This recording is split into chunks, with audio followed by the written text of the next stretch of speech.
Welcome to Ties of Faith. I'm Christine Watkins, your host. And I'm Frank Brilliant, your co-host.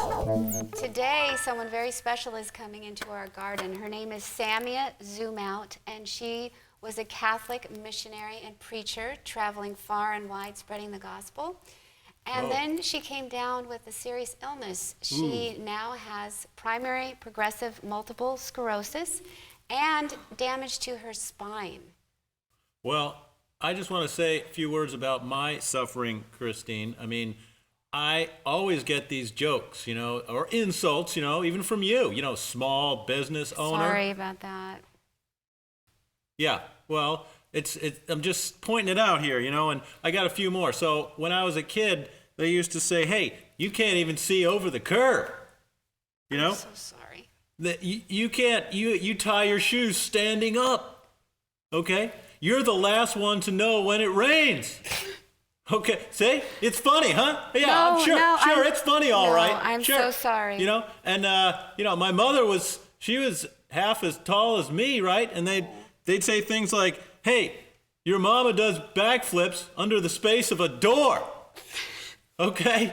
Yeah, okay? So now gives you a little glimpse into what my life is all about. Well, Frank, that's just terrible. Yeah, I can see the pain in your face and how much you're really concerned. Yes, the sadness in my face is hard to deny. But there are people, believe it or not, Frank, who might suffer even more than you do. And Samia is one of them. Would you like to go help her with her wheelchair to come in onto the scene? Well, I tried that earlier, but I was too short to push her in. Yeah. Sorry about that. Sorry, Frank. Yeah. I'll go get her. Yeah, just go get her. Samia, thank you so much for coming onto the show and coming into our Garden of Discovery. This is my friend Frank. Hi, Frank. I'm Frank. Nice to meet you. Sorry about not being able to help you out earlier. It's okay. Thank you for offering. You're welcome. So Samia, life was so different before. What were you like? What was your body like before you got the disease? And I was actually extremely healthy. I played 3 sports in high school. Three tennis, sports. basketball, Oh, soccer. my. So I always liked to remain healthy, remain active. Briefly, I grew up, like you said, in Jordan. And I grew up as Catholic, but from the head. I didn't know my faith that much, or I didn't really live it, let's just put it. Didn't kind of like practice it. Frank, Yeah. And on top of it, I had a lot of issues about myself. I didn't like myself. Growing up in the Middle East is not easy for women sometimes. You feel like you're less than. I wasn't so Kind of like sure. being short in this country. Yeah, I can feel your pain, Frank. Thank you. Thanks, Samia. Thank you. is that the way a lot of women feel in the Middle East? Yes. Do they, yes. Actually, yes. There are a lot of dynamics there where you feel, even though I've heard now things are changing. I haven't been in the country for 30 years, so hopefully things have changed. But when I was there, that was my experience. And then we came to the United States, and I continued with my faith journey in the sense of from the head type. From I the was head. teaching Sunday school. Oh, you were? Yeah. And did you start working? Did you I follow actually, any career path? Yeah, I was studying undergrad at UC Davis when I had my conversion experience. Oh. I went to France to study my junior year abroad. And that's when the Lord led me to Medjugorje when we were backpacking. Oh, I've been there 5 times. Yeah, I've been there 5 times too, actually. Oh, is that right? Yeah, but my first time was in 1990. And that's when, even though I wasn't really searching for God, God is always searching for us. And I had an amazing experience before the Blessed Sacrament, where for the first time in my life, kneeling before the Lord, I experienced, you can almost say it was like almost a mystical experience where I started feeling this intense heat go through every fiber of my being. And I started feeling loved in a way I've never felt loved before. And let me tell you, Christine, my parents love me. I come from a family that's loving. But this love that I was experiencing at that moment surpassed my understanding. And I was crying and crying and crying, not because I was sad. It was that kind of tears of joy, of overwhelming joy, feeling love beyond your comprehension. And in the midst of that experience, I heard this voice within me. And it was not an audible voice, it was not a human voice, but it was a voice that penetrated my soul. And the voice said to me, you are not kneeling before a piece of bread.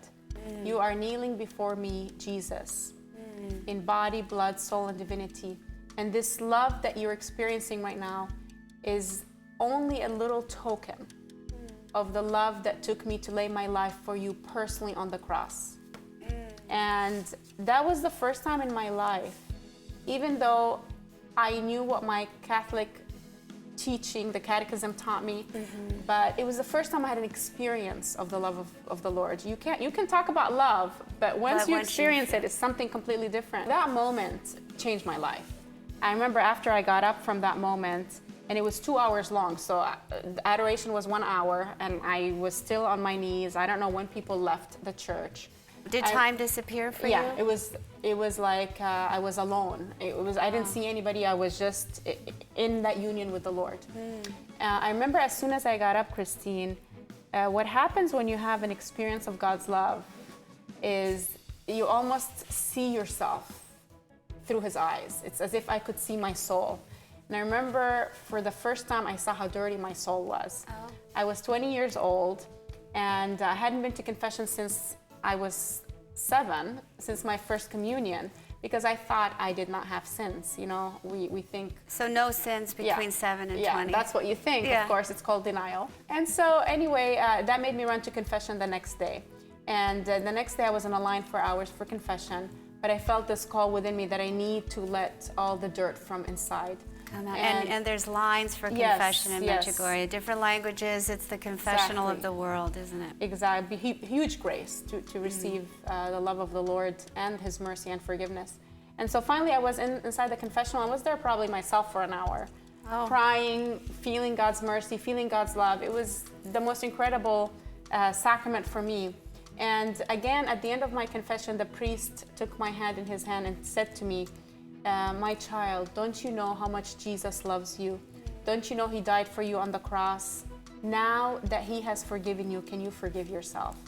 And I remember leaving the confessional, and for the first time in my life, I could say I was reborn.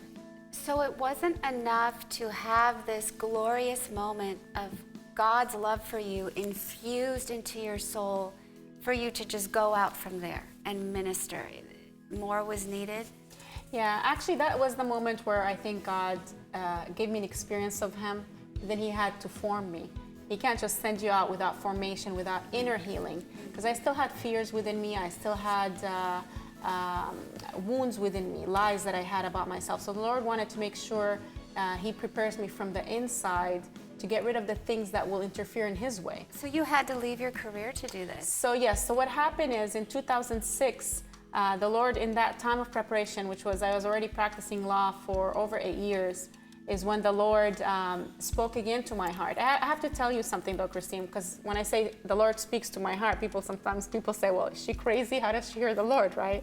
But I have to go back and say, I was truly living what I learned in Medjugorje. I was going to daily mass, praying the rosary daily, regular confession, and spending time in adoration about 3 hours every night. 3 hours every night. Okay. Even as an attorney, so there's no excuses. So you were living all the messages of Medjugorje, prayer, fasting, Eucharist. Fasting, initially I was doing it more regularly, but then sometimes it was hard. It was hard. I fasted only when I was out on missions to speak. On missions to speak. And then Bible reading and all of confession. That. All right. of it. I was living that. And it became part of my life. It wasn't something that was burdensome. It was a joy. It brought me joy and love.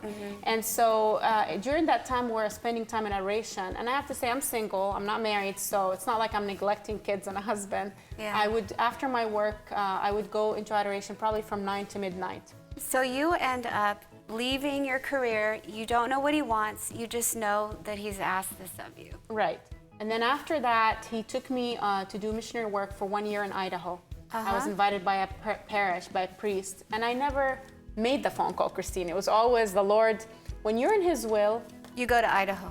Yeah, you go to Idaho, exactly. Now, how did you know it was the Lord? You speak so confidently that, hey, I just gave my life to the Lord, and then like he calls me on the phone every so often and says, do this. How do have that level of confidence? It's kind of like this, Frank. I'm meeting you for the first time, right? Right. So I'm not nice guy, nice tie. Yes, okay, yes. I know the But drill. if I want to get to know you better, Frank, what do I have to do? I have to spend time with you daily to be able to know who you are from the inside. And that's how it was between me with the Lord. It wasn't, I no longer, the Lord is not someone out there. He was with me. I was in love with him. And that's something that was new to me. You never think you can fall in love with the Lord in such a way, but I did. But you did. Yeah, and I was experiencing his love. It's no longer a matter of faith. You know, faith is when you're believing in something you cannot see.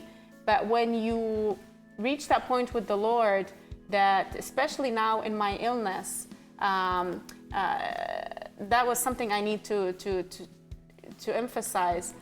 It was really important for the Lord to heal me from my wound of lack of trust and fear. Because imagine he asked me to leave everything, and then he started this mission where I started going off. Calls started coming to go speak in conferences and prayer groups in English and in Spanish. I became fluent in Spanish. That was something after Medjugorje, one of the fruits of Medjugorje in my life. And here I am off to Mexico for 6 weeks, preaching every single day in different villages, different towns. Well, after a year of that, I started walking funny, my gait changed, my hips started turning inward, and people started noticing, why are you walking funny, Samia? You're limping, you're falling a lot. Until one day I was taking a bath, and in the bathtub, I was thinking I should be relaxing. I experienced the paralysis in my legs. I couldn't move my legs. And I knew it was not about my ankle. Oh my gosh. And so that must have been devastating. Very devastating. So all of a sudden you can't move your legs? I couldn't move at all. I couldn't. At all? At all. It was nothing? It was the scariest experience of my life. I couldn't move my legs to turn off. You couldn't move your hand to turn off the faucet? No. Yeah. Wow. I mean, it was really a very frightening experience. And thank God I was able to see a neurologist right away. And the neurologist, they did the exams, and he said, you have something very, very wrong with you. I need MRIs right away for your brain, for your neck. He suspected MS, but he didn't tell me. And finally, the tests confirmed two things, that not only did I have the worst type of MS, the primary progressive, because they can't give you anything for it. You can't take medication to try to stop the progression. Nothing works on it. And the other thing I had was 5 herniated discs in my neck. A separate issue. thing. Oh. And they were causing damage to my spinal cord also. So I was seeing a neurologist and neurosurgeon. I remember clearly in August of 2001, I went into both offices because I had appointments with both of them. And the neurosurgeon told me, your condition is so bad that I don't even think you'll make it beyond November of that year. Living, 2011. Well, how did you feel when he said that? Honestly, Christine, at that moment, it's as if when somebody gives you a death sentence, I could barely walk out of his office. It was instant, it was shocking. And so I did what I always do whenever I have a big decision to make or something is happening in my life. I went to the Blessed Sacrament. I left his office, went to the Blessed Sacrament. I prostrated myself before our Lord. And I said to the Lord, Lord, you gave me my life. And I gave you my life. I'm serving you. So if it's true that you want to take me by November, just let me know, because I had all these engagements to go speak in different places. I wanted to cancel them and not leave them hanging. So just let me know. I'm actually so detached. You know, you reach a point with your intimacy with the Lord that the fear of death for me does not exist. If I go to the Blessed Sacrament to spend time in faith with him, knowing this is Jesus. Imagine the day when I will see him face to face. You know, so it's going to be a glorious day for me. But I said, I want to know, Lord, I want to do your will. So is this it? If this is it, let me know and I'll cancel. And I remember clearly, he spoke to my heart and said, nothing can happen to you without my permission. The enemy cannot touch one hair on your head without my permission. I am using your illness, and he actually said something else, and I will heal you. So it hasn't happened yet. I mean, there's two types of healing. There's one that's the ultimate healing where he can take me to heaven and I will never experience sickness again. Or he can heal me here, and that doesn't guarantee I won't have another sickness after that. And you don't know what that means yet. Exactly. And so do you think it meant physical healing or spiritual healing? The way I understood it, Frank, is that it was physical healing. Because the spiritual healing, we were already doing that. We've done a lot of that. Yeah. So what happened is I continued to go preaching. I continued for 1 more year. I continued to travel in that condition. I was falling in airports. My whole life, it's almost like your body starts giving up on you. You can't write anymore. I have problems with my hands. This illness affects everything from the neck down because the signals from the brain that are trying to go to your legs, to your arms, to your organs, yes, you have problems with the signals. So it affects you internally in different ways. What was the pain like? I know it's very painful. It's out of this world. I think it's hard for people to. I have, first of all, I have extreme fatigue with this illness, but also I get like electric shocks going through my body. It's because of the nerve damage. And so it's constant. Sometimes my legs will start twitching, or sometimes my leg becomes so stiff I can't bend it. Constantly. 24 hours. Numbness all the time. All day, all night. You never get a relief. I don't even know what it is not to have pain. It's reached a point where my level of tolerance to the pain is so high because I don't take pain medication. And the reason I don't take pain medication is how much medicine are you going to give me to sustain this pain? But also, I noticed that I still have a radio show, and it's on inner healing, and that's the only thing that's left out of ministry. That if I'm praying with someone and I'm on any type of medication, I'm not connected. Yeah, I'm spiritually disconnected. So yes. You're in so much pain that you go to the Blessed Sacrament, and it's beyond comprehension. Right, and I was before the Lord crying. I said, Lord, you know I would never take my life away. I mean, I know I'm in His hands. I know I'm in His will. I said, Lord, but if you're done with me, because if my mission is over, I'm ready to go. I don't have kids that depend on me. I don't have, a husband that depends on me. Like, I'm in so much pain. Please take me if it's your will. And he, and I remember I had my eyes closed, and he said the following to me. He said, you still have time. You're not done yet. And he said to me, there's a reason for your suffering. And he said, he showed me in my spirit, okay? I had my eyes closed. He showed me in my spirit a large volume of people standing in front of me. It's as if I'm looking out of a balcony, and I couldn't see the end of the people. It was just, I couldn't count them. I couldn't see their faces. I could see the top of their heads. He said to me the following. He said, these people will come before me. I don't know if suddenly, but there's all these people that eventually are going to come before him. He didn't explain exactly how they would come before him, but he made me understand that these people are going to die, and they're not ready. He said, would you be willing to suffer for them? And at that moment, of course, there's no option to say no, because you know in your soul the value of your suffering. It wasn't in vain. He had the purpose for it. And at that moment, I remember clearly, I said, yes, Lord, with your grace, just give me your grace. And instantly, Christine, I had this peace shower me. Peace, instant peace came into me. It's as if he was giving me the grace to carry this cross.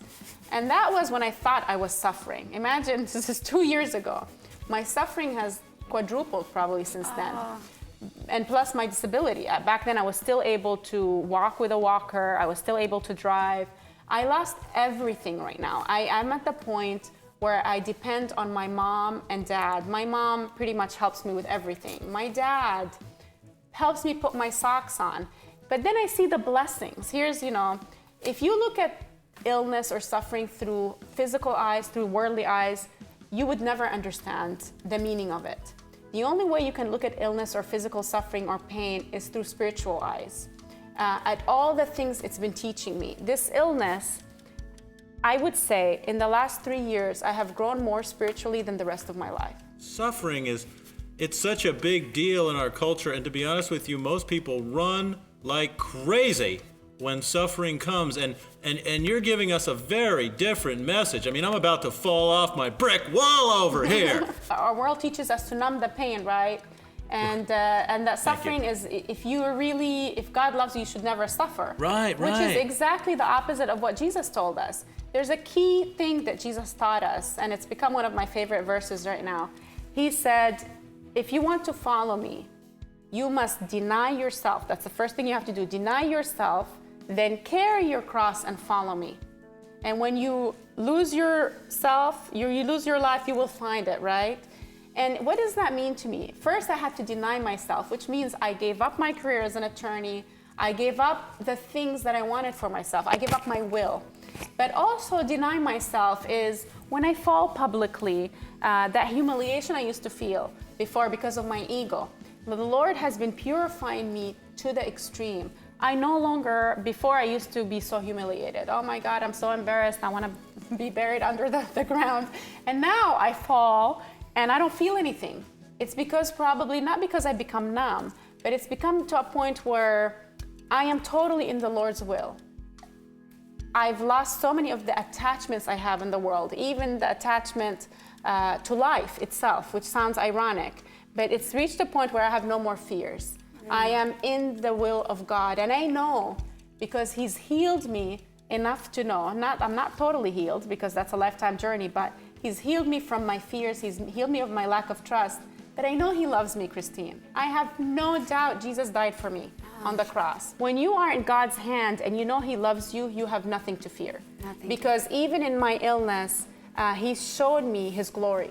When I can barely get out of bed with excruciating pain, and then somehow I make it to my radio program. I have a radio program in Spanish called Healing of the Soul.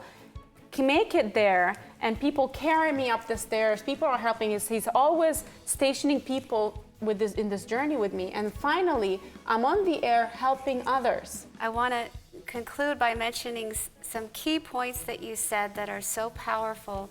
One is, it wouldn't make sense to someone who doesn't have the spiritual eyes to see that you're pulled into ministry, you do it a very short time, and then you can't do it anymore. People might think, well, why does the Lord heal you and send you out, and what's the purpose of you being healed to be ill? Right. And the value of suffering is the only thing that has that make sense, because you can do so much more good by simply suffering each moment. The other thing that was remarkable to hear is that you were at the point of wanting to die only if it was the Lord's will, because the pain, the moment-to-moment excruciating pain, was so bad that you were ready to go. And yet now you say it's 4 times worse. The other thing that is so moving to hear, among many things that you've said, is that your father was distant, he was away, but now this man, he's putting on my socks, he makes my coffee in the morning, he rolls me sometimes to the bathroom, he takes me out, whoever's picking me up. My dad, you know, I can say one thing with illness. The illness is not just about the ill person. It's about everybody surrounding that person. Everybody is growing in sainthood. I think right now my parents, who I should be taking care of them, they're in their 70s. They're taking care of me. But in that, there's been a healing that happened. I love my parents more than ever. I'm closer to my mom and dad more than ever. And so it's almost like a full cycle of life. A cycle of life. Yeah. Would you pray for me and particularly Frank? Of course I will. I'll take you in my daily prayers. Thank you. Thank you. So appreciate it. And Thank you you, have Christine. graced our Garden of Discovery with your presence. Thank Truly. you so much. Thank you. What a gift you are. Thank you, Frank. Pleasure meeting you. A real pleasure, Sammy. Here's a Thank true you. apostle. This is what one looks like, Frank. I see. Wow, Yeah. I'm in awe. Frank, is it okay if I pray for you that that love come upon you one day? You mean the increase of my love for ties? Right. Yeah, please. And remember, don't Don't forget forget those those ties ties of of faith. faith.